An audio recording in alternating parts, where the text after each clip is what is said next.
नमस्कार, मैं हूं आपके साथ दीपक भदौरिया। हमारे खास प्रोग्राम बिग डिबेट में आपका स्वागत है। मध्य प्रदेश में विधानसभा चुनाव के लिए बीजेपी ने पूरी कमर कस ली है। वहीं कांग्रेस भी सरकार और भाजपा को साधने के लिए कोई मौका नहीं छोड़ती। अब अपने बयानों से सुर्खियों में रहने वाले दिग्विजय सिंह एक बार फिर से चर्चा में आ गए हैं। उन्होंने मध्य प्रदेश विधानसभा चुनाव में ईडी की एंट्री को लेकर बयान दे दिया है और सरकार के साथ साथ बीजेपी को भी निशाने पर ले लिया है। देखिए हमारी खास रिपोर्ट। मध्य प्रदेश में जगह जगह पर आईटी, ईडी के दफ्तर खोल रहे हैं। तो सुना आपने क्या कुछ कहा पूर्व सीएम दिग्विजय सिंह ने। दिग्गी के इस बयान ने एक बार फिर से सियासत को गर्म कर दिया है। दरअसल पूर्व सीएम दिग्विजय सिंह अक्सर अपने बयानों को लेकर सुर्खियों में रहते हैं, तो वहीं दिग्विजय के बयान ने सनसनी फैला दी है। प्रदेश में विधानसभा चुनाव होने में ज्यादा समय नहीं बचा है, इसे लेकर नेताओं के बीच आरोप प्रत्यारोप का दौर तो जारी ही है। इस बीच मध्य प्रदेश के पूर्व सीएम दिग्विजय सिंह ने मंगलवार को बीजेपी पर बड़ा हमला बोला है। उन्होंने चुनाव को ध्यान में रखकर बीजेपी को निशाने पर लिया है कि इस चुनाव में भारी बहुमत से कांग्रेस पार्टी की सरकार बनने वाली है। और अब जैसी हमारे पास समाचार पत्रों के माध्यम से, आपके माध्यम से सूचना आ रही है कि अब मध्य प्रदेश में जगह जगह पर आईटी, ईडी के दफ्तर खोल रहे हैं, अधिकारी पदस्थ किए जा रहे हैं। अरे भाई, पूरे छत्तीसगढ़ में हमारे मंत्री, अधिकारी, कर्मचारी, मुख्यमंत्री के स्टाफ के लोग, उन पर ईडी, आईटी सब लगी हुई है, क्योंकि वो 5 साल से सरकार में है। लेकिन मध्य प्रदेश में तो जो भ्रष्टाचार का साम्राज्य है, वहां पर अगर ईडी, आईटी ये दफ्तर खुल रहे हैं तो ये तो भारतीय जनता पार्टी के मुख्यमंत्री, मंत्री, उनके चहेते अधिकारी, कर्मचारियों घर पर छापा डालिए। लेकिन जो खबरें आ रही हैं कि वो कांग्रेस पार्टी के नेताओं पर छापे डालेंगे, यानी कि विपक्ष के ऊपर छापा डालने की योजना मध्य प्रदेश में है। वहीं कांग्रेस की बैठक के बाद मंगलवार को दिग्विजय सिंह ने बीजेपी पर निशाना साधा है। चुनाव की तैयारियों को लेकर कांग्रेस की बैठक के बाद उन्होंने कहा कि एआईसीसी अध्यक्ष मल्लिकार्जुन खड़गे ने हर संसदीय क्षेत्र में अपना प्रतिनिधि नियुक्त किया है। चुनाव के नतीजे आने तक सभी पर्यवेक्षक जिला स्तर तक संगठन के साथ में करेंगे। सभी पर्यवेक्षक चुनाव तक एआईसीसी को अपनी रिपोर्ट सौंपेंगे। आज पूरे प्रदेश में आम राय बन चुकी है। दिग्विजय सिंह ने दावे के साथ कहा कि इस चुनाव में कांग्रेस की सरकार बन रही है। एमपी में जगह जगह आईटी और ईडी के दफ्तर खोले जा रहे हैं। पूरे छत्तीसगढ़ में सरकार के मंत्रियों पर ईडी लगी हुई है। दिग्विजय सिंह ने कहा कि खबरें आ रही हैं, एमपी में विपक्ष के ऊपर छापेमारी की रणनीति बनाई जा रही है। बीजेपी अमित शाह और मोदी जी के नेतृत्व में घोटालेबाजों के यहाँ छापे नहीं मारेंगे तो सत्ता से बाहर है। उनको डराने के लिए छापेमारी की तैयारी की जा रही है। दिग्विजय सिंह ने खुद को इससे अलग करते हुए कहा कि डरे वो जिन्होंने अवैध धन कमाया हो, हम लोग डरने वाले नहीं हैं। घबराई हुई भारतीय जनता पार्टी केंद्र सरकार अमित शाह जी और मोदी जी के नेतृत्व में उन घोटालेबाजों के यहाँ, जिनके पास सैकड़ों हजारों करोड़ की संपत्ति उन्होंने इकट्ठी कर ली है, उन पर छापा नहीं डालेंगे। जो लोग सत्ता से बाहर हैं और जिन्होंने संघर्ष किया है, उन पर छापे डालने के लिए, दबाव डालने के लिए और उसका हथियार, ईडी, आईटी का हथियार का डर दिखाने के लिए यहाँ पर ये सारी व्यवस्था की जा रही है। हम लोग डरने वाले लोग नहीं हैं। डरे वो जिसने बेईमानी का काम किया हो, जिसने अघोषित संपत्ति इकट्ठी की हो, वो डरे। बहरहाल राज्य में जहां एक दूसरे पर पार्टियां आरोप लगा रही हैं, वहीं दूसरी ओर नेताओं के दल बदल का दौर भी जारी है। इसे लेकर राज्य में सियासी सरगर्मी तेज है। वहीं दिग्विजय सिंह के बयान ने कई तरह के सवालों को जन्म दे दिया है।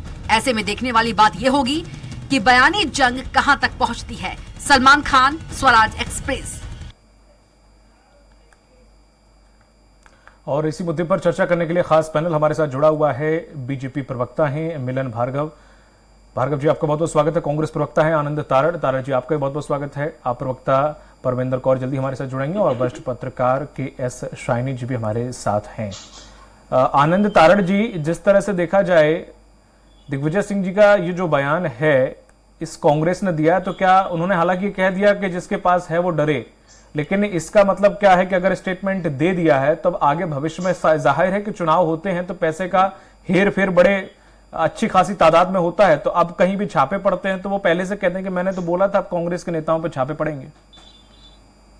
क्या ऐसे मास्टर स्ट्रोक खेल गए वो, ये क्या कहा जाए? देखिए, दिग्विजय सिंह जी ने जो बोला है निश्चित रूप से उन्होंने सही बोला और उनको राजनीतिक प्रशासनिक लंबा अनुभव है। निश्चित रूप से जो बातें सामने आ रही हैं और जिस तरह से दबाने धमकाने का काम भारतीय जनता पार्टी की सरकार ने किया, मध्य प्रदेश में आते हैं तो एक नेता के बारे में बयान देते हैं, राष्ट्रवादी कांग्रेस के नेता के बारे में बयान देते हैं। तो देखिए, आपने उसको उसके बारे में बयान दिया और दूसरे दिन उसको शपथ दिला दी बीजेपी में शामिल करके। तो ये क्या चरित्र है? ये भारतीय जनता पार्टी का कौन सा चरित्र परिशीलन? ना खाऊंगा ना खाने दूंगा।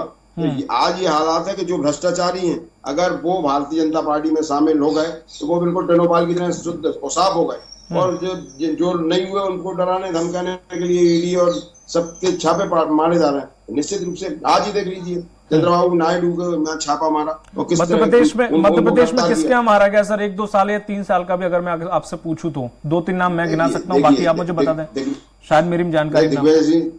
दिग्विजय सिंह जी ने क्या बोला है कि ईडी और उसके दफ्तर खोले जा रहे हैं। ये तो नहीं बोला उन्होंने कि छापे मार दिए। उन्होंने जो बोला उसके बारे में अपन चर्चा कर रहे हैं, तो उसके बारे में अपन बात करें। नहीं, अब जो चीजें आएंगी सब सामने आएंगी। छत्तीसगढ़ का उन्होंने उदाहरण दिया था।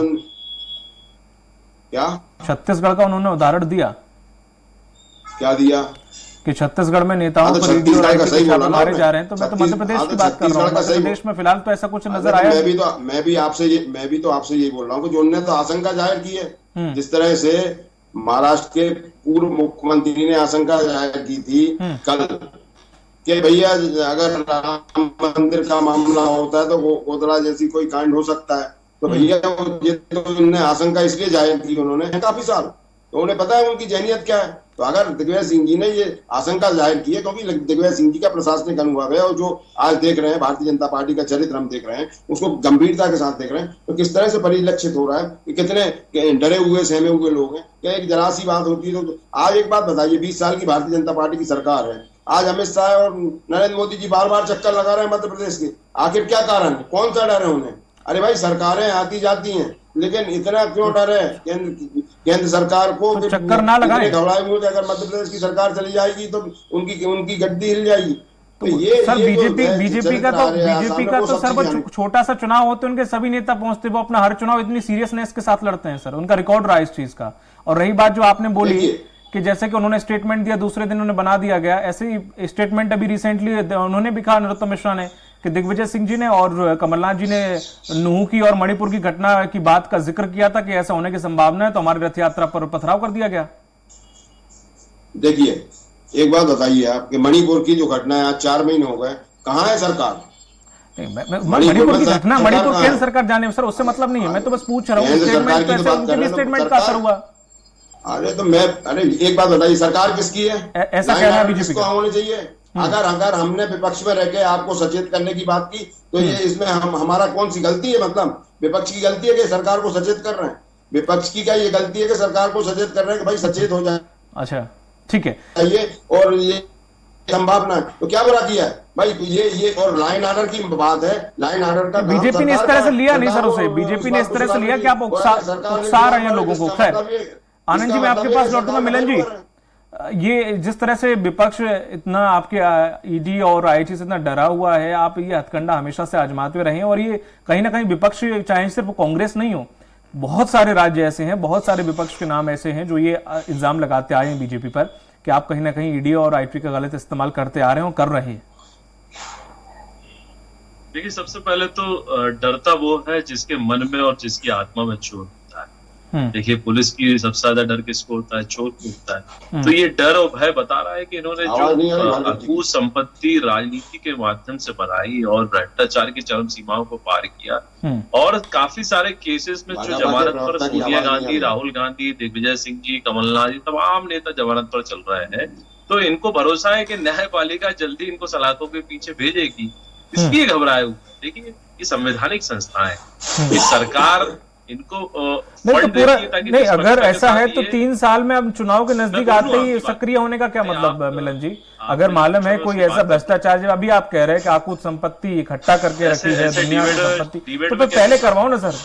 वेट क्यों करते हैं कि चुनाव का समय आए तभी हम छापा मारेंगे, मरवाएंगे? ठीक है, मैं जवाब नहीं देता हूँ, आप बोल दीजिए। जी बोले। नहीं, आप बीच में बोलेंगे तो बात तो सर सवाल आएगा तो मैं तो सवाल पूछ रहा हूँ बीच में आपसे, मैं टोक थोड़े ना रहा हूँ ये कह के। सर सवाल भी ना पूछो तो मैं चुप हो जाता हूँ, आपका जैसा आप ठीक है, आप डिबेट कर लीजिए, ऐसी डिबेट में सुन लेता हूँ दर्शक बनकर। आप नहीं आप तो पक्ष रखने आए ना सर, तो पक्ष रखिए ना, मेरा काम सवाल पूछना है तो मैं वो कर रहा हूँ। चैनल में ऐसी आवाज ही नहीं आई। किसकी आवाज नहीं आ रही सर? किस प्रकार धारणा की मैं सुन नहीं पाया, लेकिन आप बीच में जब मैं बोल रहा हूँ उसमें भी आप इंटरप्ट कर रहे हैं, तो मुझे लगता नहीं कि डिबेट में आप पक्ष रखना। चलिए ठीक है, मैं कांग्रेस प्रवक्ता की तरह पूरा सुनने के बाद कोई सवाल आएगा तब तक रखे रहूंगा, उसके बाद पूछ लूंगा। ठीक है सर? जी ठीक है, आप डिबेट करें। बताएं मिलन जी। चलो देखिए, सर्वप्रथम संवैधानिक संस्थाएं यदि काम कर रही है, भ्रष्टाचारियों पर नकेल कस रही है, अपराधियों को सलाखों के पीछे डाल रही है, तो कांग्रेस को समस्या उसी प्रकार हो रही है जिस प्रकार से आतंकियों को ठोका जाता है। तो सवाल दिग्विजय सिंह जी और कांग्रेस की तरफ से आता है कि भैया आतंकियों क्यों मारा? आतंकी को फांसी दी जाती है, सोनिया जी रात भर सो नहीं पाती है, रोती है, ये तक देखा गया। तो देश में जब जब जिहादियों पर, धर्मांतरण करने वालों पर कार्रवाई होती है, आतंकियों को ठोका जाता है, नक्सलियों को खदेड़ा जाता है, तो तकलीफ कांग्रेस पार्टी की होती है। उसी प्रकार ये संवैधानिक संस्थाएं जो भ्रष्टाचार पर नकेल कसती हैं, आज जब उनके कार्यालय खुलने की बात आ रही तो सबसे पहले डर किसको हुआ? दिग्विजय सिंह जी को या कांग्रेस पार्टी को? और कांग्रेस पार्टी से बौखला गई। तो ये भ्रष्टाचार बताता है कि इन्होंने अकूत संपत्ति कमा कर रखी है और इनको भय है कि इनको जल्दी सलाखों के पीछे जाना होगा, इसलिए इस तरह का रोना रो रहा है। दिग्विजय सिंह की और कुछ नहीं, आज गिनाने के लिए दशकों तक सरकारें इनकी रही। इनसे पूछिए कि देश की सरकारों में आपकी भूमिका क्या रही है। मध्य प्रदेश में दिग्विजय सिंह जी आखिर पर्दे के पीछे रह के षड्यंत्र क्यों रचते हैं? कभी पाकिस्तान से फोटो ले आते हैं मध्य प्रदेश भोपाल की राजनीति को बदनाम करने, कभी फर्जी वीडियो चला देते हैं और जैसी एफआईआर होती है तो वीडियो डिलीट भी कर देते हैं। लगातार चल रहा है इनके यहाँ से षड्यंत्र एक के बाद एक। कभी फर्जी पत्र वायरल कर देंगे, कभी फर्जी आरोप लगा देंगे और जैसे ही एफआईआर होगी फिर भी डिलीट कर देंगे। तो ये तो इनकी राजनीतिक महत्वाकांक्षा है, जमीन पे हकीकत से बहुत दूर हो चुकी है, कोसों दूर जा चुकी है। अस्तित्व की लड़ाई ये सब लड़ रहे हैं, इस लड़ाई में ना मुद्दे उठा पा रहे हैं। इनसे पूछिए ना, शिक्षा पे क्यों बात नहीं करते, स्वास्थ्य पे क्यों बात नहीं करते, इंफ्रास्ट्रक्चर पे क्यों बात नहीं कर रहे, विकास के मुद्दों पर राजनीति कांग्रेस पार्टी क्यों नहीं करना चाह रही, भाग क्यों रही? ये आतंकियों, नक्सलियों, जिहादियों की तरफदारी और भ्रष्टाचारियों की तरफदारी कब तक करेंगे? आखिर कब तक हत्यारों बलात्कारियों को बचाते रहेंगे? कब तक आपके यहाँ ऐसे प्रत्याशी खड़ेंगे जो गुंडे, बदमाश, मवाली हो?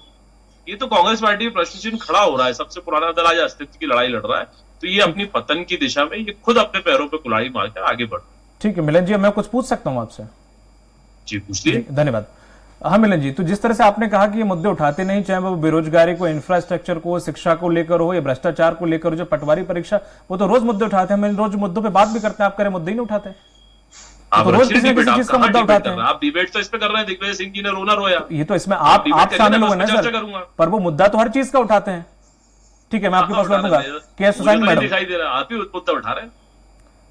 जिस तरह से ये स्टेटमेंट है, और ये स्टेटमेंट उन्होंने दिया है कि चुनाव के समय में, ये पहली दफा नहीं है उनका स्टेटमेंट, हालांकि उन्होंने बोल पहले दिया, लेकिन ये पहली दफा ये मामला सिर्फ अगर देखा जाए मध्य प्रदेश का नहीं है, चाहे वो उत्तर प्रदेश में भी ऐसा रहा हो, चाहे वो कहीं पे भी, कोई भी राज्य ले लो, हर राज्य इनकी इसी स्टैंड से कहीं ना कहीं दुखी है कि ये गलत इस्तेमाल करते हैं। ये आरोप सिर्फ एक विपक्ष कांग्रेस पार्टी नहीं है, या कोई एक पर्टिकुलर पार्टी हो तो मान भी ले कि हाँ भाई इसी पार्टी को पर्टिकुलर दिक्कत है, सब पार्टी को दिक्कत है। इनको सर्टिफिकेट दे रहा है कि ये गलत हो रहा है। स्वराज चैनल इस बात पर अपनी सर जो मैं जनता के सवाल ना पूछूं सर विपक्ष जो आरोप लगाता है, अब आप मुझ पर ही क्वेश्चन करेंगे क्या सर? मैं सवाल पूछना बंद कर दूं सर?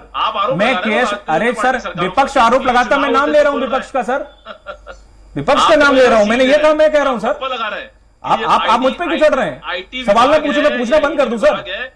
वो गलत चल रहा है। आपके पहले सवाल से मैं देख रहा हूं ये चीज, आप बार बार मुझ पे काउंटर मत कीजिए, आपका प्रवक्ता है बगल वाले, उनसे काउंटर कीजिए। मेरा सवाल पूछने का वो मैं पूछूंगा, मेरा हक है। मैं आपसे प्रश्न कर रहा हूं। अरे तो मैं कौन सर्टिफिकेट देने वाला हुआ सर? सर्टिफिकेट जनता देगी आपको, पिछली बार भी दिया था, फिर देगी। वो जनता का काम है, मेरा काम नहीं है। मुझे मत टोकिए, मुझे मत टोकिए जी। आईटी का विभाग नहीं खुलेगा, ईडी का विभाग नहीं खुलेगा, स्वराज कह रहा है क्या?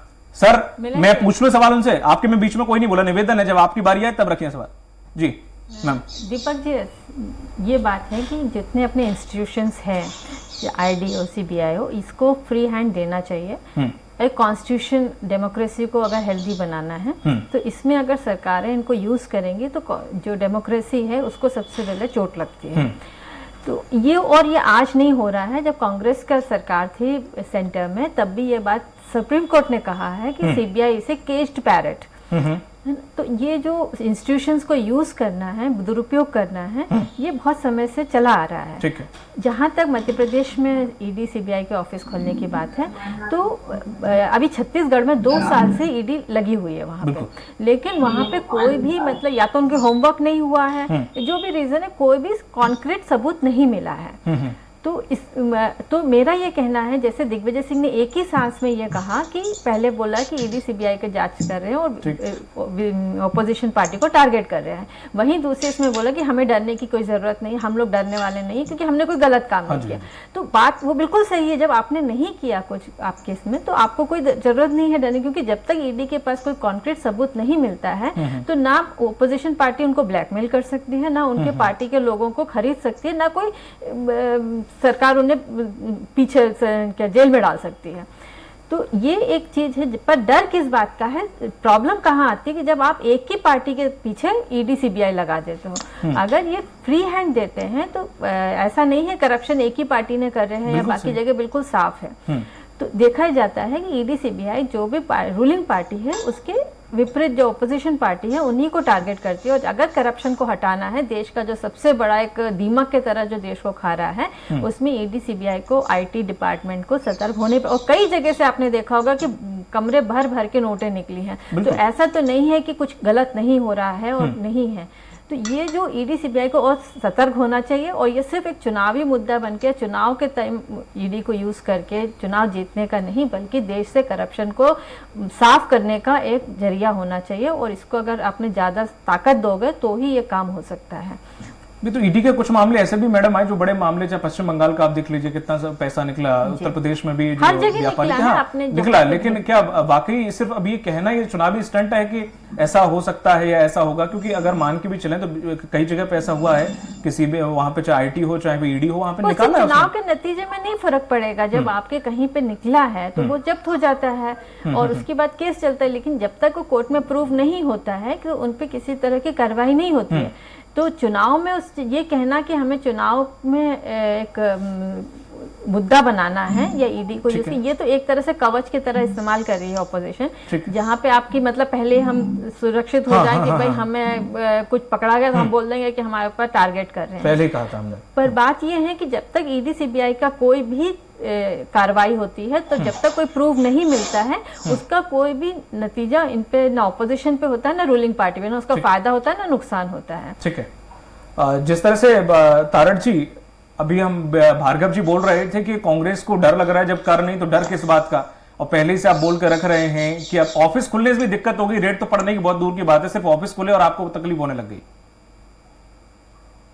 देखिए, जब जहनीत अच्छी नहीं, हमें हमारी विद्वान मित्र की बात में थोड़ा सा ये संशोधन करना चाहता हूँ। उन्होंने बहुत अच्छी बात बोली कि अगर फ्री हैंड है तो सबके लिए दें।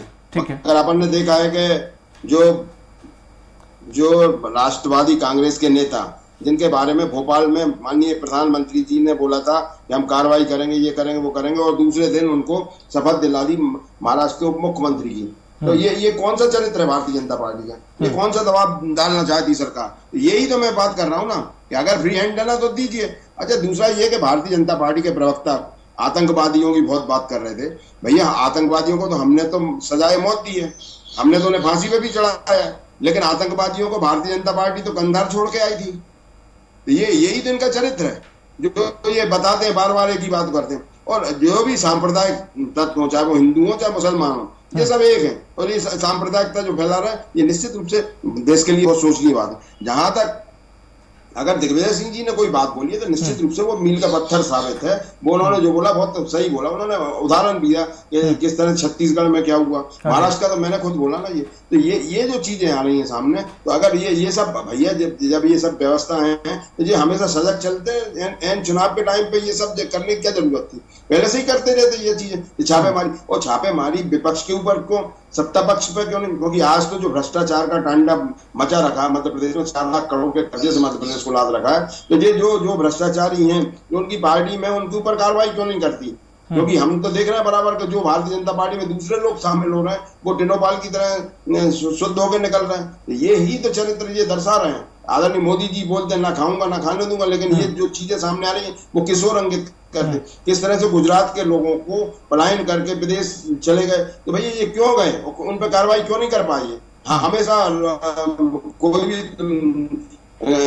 दम गया वो कांग्रेस के ऊपर उड़ेल देते। तो वो कांग्रेस के राज में उन्होंने ऐसा किया, अरे भाई कांग्रेस के राज में किया था तो आज सरकार आपकी है, जनता ने सरकार बदल दी है। अब जब आपकी जवाबदारी है तो आप कांग्रेस के ऊपर थोप देते हो कि कांग्रेस के शासन में ऐसा होता था, फिर आप अकर्मण्य हो, इसका मतलब कि आप नहीं कर पा रहा। अरे भाई जो कांग्रेस ने 9 रत्नों की स्थापना की थी उस समय पंडित जवाहरलाल नेहरू जी ने, आज तो आप उनको बेचने के अलावा आपने करा क्या? आप लोगों को रोजगार दे नहीं पा रहे, आप सांप्रदायिकता का उन्माद के अलावा आपके पास कुछ नहीं है। ये सब चीजें जो उड़ेल रहे हो आप, उसकी परिणति तो सब आएगी ना। आज किस तरह से मध्य प्रदेश में चारों तरफ अराजकता का माहौल है, कहीं कोई सुनने वाला नहीं है, देखने वाला नहीं है, बोलने वाला नहीं है, बताने वाला नहीं है। लेकिन भारतीय जनता पार्टी हमेशा एक ही बात बोलती, अरे कांग्रेस की सरकार तो बन रही है, आपको तो नेपथ्य में जाना है, आपकी 60 सीट से ज्यादा नहीं आने वाली, उसमें चाहे 10% प्लस कर लो या माइनस कर लो। भारतीय जनता पार्टी के प्रवक्ता बड़ी बड़ी बातें बोल रहे थे। निश्चित रूप से मध्य प्रदेश की जनता इनको अच्छा सबक सिखाने वाली है, क्योंकि इन्होंने मध्य प्रदेश की जनता की पीठ पे चाकू मारा है, छुरा भोंका है, क्योंकि जो जनता ने जनादेश कांग्रेस को दिया था उस पर इन्होंने प्रहार किया। निश्चित रूप से आज मध्य प्रदेश की जनता उतारी है। कमलनाथ जी का लंबा जो 40 साल का राजनीतिक प्रशासनिक अनुभव है, निश्चित रूप से वो आने वाले समय में फिर मध्य प्रदेश में एक नई आभा का सूत्रपात करेगा। निश्चित रूप से विकास की नई गंगा बहेगी मध्य प्रदेश में, और जो भारतीय जनता पार्टी के कुकर्म है वो निश्चित रूप से जनता उनको सबक सिखाएगी। तो ये बातें करते हैं, बहुत बड़ी बड़ी बातें इन्होंने की हैं, लेकिन जो बातें जमीन पे कहाँ है भाई? आप अगर 15 साल सत्ता में थे तो आपको क्या आवश्यकता थी किसी सरकार को गिराने की? समय आपका समय हो गया, मुझे भार्गव जी के पास जाना पड़ेगा। भार्गव जी, जिस तरह से उन्होंने तमाम सारी चीजें पूछी हैं और लगातार वरिष्ठ पत्रकार ने भी ये चीज का जिक्र किया है कि कहीं ना कहीं ऐसा दुरुपयोग अगर फ्री हैंड दिया जाए तो बहुत अच्छे रिजल्ट आएंगे और आ भी सकते हैं। ऐसे में छत्तीसगढ़ की कार्रवाई छत्तीसगढ़ में छोड़ दीजिए, कोई बात नहीं। मध्य प्रदेश की अगर बात करें तो हालांकि अभी ऐसा कुछ हुआ नहीं है, लेकिन क्या उनके स्टेटमेंट देने के बाद भी कहीं ना कहीं अगर अब कभी छापा पड़ता है तो सीधा सीधा वो तो कह देंगे एक तरीके से उन्हें कि घेरना है बीजेपी को, तो इसमें बीजेपी कहीं ना कहीं लॉस में आ जाएगी कि हमने कहा था बीजेपी कंडा बनाई। पहली बात तो दिग्विजय सिंह जी को मध्य प्रदेश जनता गंभीरता से लेती नहीं, क्योंकि उनके बयान कई बार बहुत हल्के स्तर के होते हैं और देश विरोधी होते हैं। तो ये भी बयान उसी प्रकार का है। उनका भय और डर साफ देखा जा रहा है कि उन्होंने आपको संपत्ति जो कमाई वो तो, चूंकि अभी वो अपने पूरा टारगेट अपने बेटे को स्थापित करने में लगे हुए, किस प्रकार से जयवर्धन जी मध्य प्रदेश कांग्रेस पार्टी कमान हाथ में ले और भविष्य में उनका दिख रहा है, तो कहीं ना कहीं डर भय बता रहा है। तो उसके बाद संवैधानिक संस्थाओं ने जब निर्णय लिए वो निष्पक्षता के साथ दिए। अभी कुछ दिन पहले आप देखिए राहुल गांधी जी की सदस्यता जाती है कोर्ट के द्वारा, तो कोर्ट के खिलाफ सड़कों पर कांग्रेस आ जाती है और जैसे ही सुप्रीम कोर्ट आदेश देती है तो फिर शांत हो जाते हैं। मतलब ये तो ठीक वैसे ही हुआ, चुनाव जीता तो ईवीएम का रोना नहीं और चुनाव हारे तो ईवीएम साहब हैक है। अभी आप देखिए 15 माह की सरकार मध्य प्रदेश बनती है तब ईवीएम का रोना नहीं, जैसे ही लेकिन हारेंगे साहब ईवीएम का रोना। कर्नाटक में सरकार बन जाती है तब ईवीएम का रोना है। लेकिन जैसे ही आप चुनाव हारते हैं तो संवैधानिक संस्थाओं पे सवाल ठीक वैसे ही खड़ा करते हैं जैसा अभी इन संस्थाओं पे कर रहे हैं। तो जब तक राजनीति और सत्ता इनके हाथ में रही तो ये तो पपौती की तरह इस्तेमाल करते रहे और जैसी गई तो उस पर इल्जाम लगाने लगे। तो मुझे लगता है कि इसको गंभीरता से लेने का विषय नहीं है। दिग्विजय सिंह जी हैं, कभी कुछ भी कह सकते हैं, कभी पाकिस्तान से फोटो ले आएंगे, कभी आतंकियों पे सवाल खड़े करेंगे, कभी सेना पे सवाल खड़े करेंगे, कभी आतंकियों का पनाहगार जो जाकिर रहेंगे उसको शांति का दूत कह देते हैं, कभी कन्हैया कुमार पर साथ मंच साझा कर लेते हैं। ये तो उनकी राजनीति का स्टैंड है, अराजकता का माहौल बना रहे और राजनीति में उनकी जगह बनी रहे, तो इस तरह विवाद बोलते हुए आगे बढ़ते। ठीक है मिलन जी। केश साइन मैडम, जिस तरह से देखा जाए, ठीक है, अगर कभी ऐसा कभी इतिहास में हुआ, शायद मुझे इस चीज की जानकारी ना हो कि अगर ईडी ने कहीं गलत जगह छापा मारा या आईटी ने जा रहा है तो उसके खिलाफ भी तो जा सकते हैं, कि खिलाफ जा ही नहीं सकते कि आप हाई कोर्ट जा सकते हैं, आप सुप्रीम कोर्ट जा सकते हैं। कभी कोई ऐसा मामला आया जिसमें ऐसा निश्चित हुआ हो कि हाँ इसमें ईडी गलत थी, जानबूझ के छापा मारा गया, कभी खुलासा हुआ?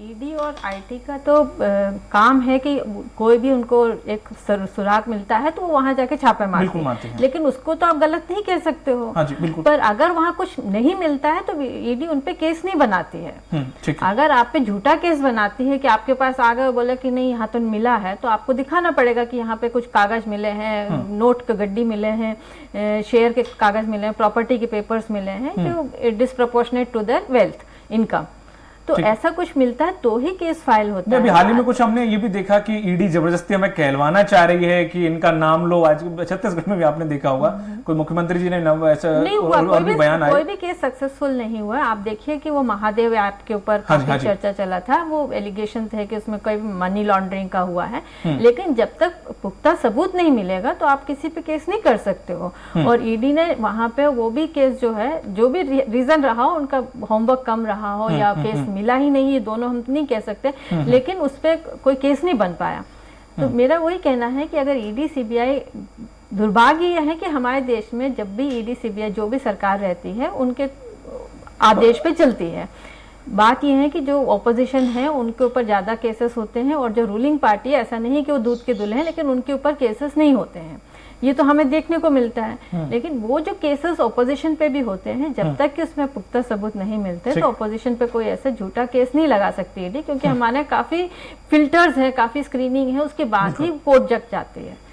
तो इसलिए ऑपोजिशन को सिर्फ ये एक अपने कवच की तरह इस्तेमाल करने की बात होती है, जब वो बोलते हैं कि अभी 2 महीने और हमें ईडी सीबीआई का डर दिखा रहे हैं, आईटी की डर दिखा रहे हैं। ठीक है, चूंकि समय का अभाव है इसलिए बहुत बहुत शुक्रिया हमारे साथ जुड़ने के लिए। आनंद जी आपका, मिलन जी आपका भी, ओके सुसानी मैडम आपका भी। तो चुनाव नजदीक आते ही पैसे का हेरफेर होना लाजमी है, और ऐसे में अब अगर कोई भी छापा पड़ता है तो सीधे सीधे कांग्रेस इसमें माइलेज लेने की कोशिश करेगी, और बीजेपी इसे डिफेंड करना बीजेपी के लिए काफी मुश्किल हो जाएगा। लेकिन अगर इन संस्थाओं को वाकई फ्री हैंड दिया जाए तो कुछ काम निकल कर आएगा और वाकई में कुछ इस देश में हो पाएगा। लेकिन फिलहाल दिग्विजय सिंह का यह बयान काफी सुर्खी में है। देखने वाली बात यह होगी कि अब आगे आने वाले चुनाव के नजदीक आते ही क्या वाकई जो उन्होंने बोला वो सत्य होता है कि नहीं। मुझे दीजिए इजाजत, नमस्कार।